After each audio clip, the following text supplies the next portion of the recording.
Hi all promo చూసారా అందరూ? Nagamanikanta and Nikhil discussion చూడటానికి చాలా సాఫ్ట్గా కనిపిస్తున్నాడు కదా నాగమణికంఠ. కానీ కనిపించినంత సాఫ్ట్గా అయితే అనిపించడం లేదు. హైపర్ ఎక్కువగా ఉన్నట్టే అనిపిస్తోంది.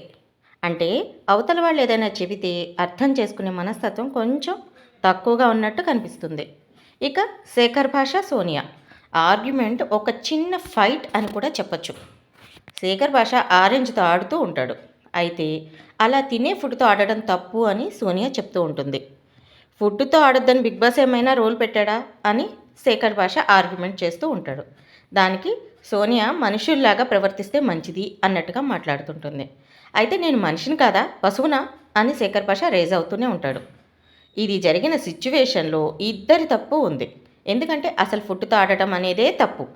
ఫుడ్తో ఆడొద్దు అని సోనియా చెప్పడంలో తప్పేం లేదు, కానీ మనుషుల్లాగా తిందాం అనుకునే వాళ్ళు అనే వర్డ్ వాడకుండా ఉంటే బాగుండేది.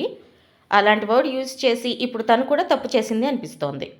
జరిగిన సంఘటన ఏది అనేది మనకి ఇప్పుడు ఎపిసోడ్ చూస్తే తప్ప అర్థం కాదు. బట్ ప్రోమో చూసినంత వరకు అర్థమైంది ఇదే. ఇక్కడ ఒక్కరిని తప్పు పట్టడానికి లేదు. బిగ్ బాస్ అప్డేట్స్ కోసం వెంటనే మన ఛానల్ని సబ్స్క్రైబ్ చేసుకోండి.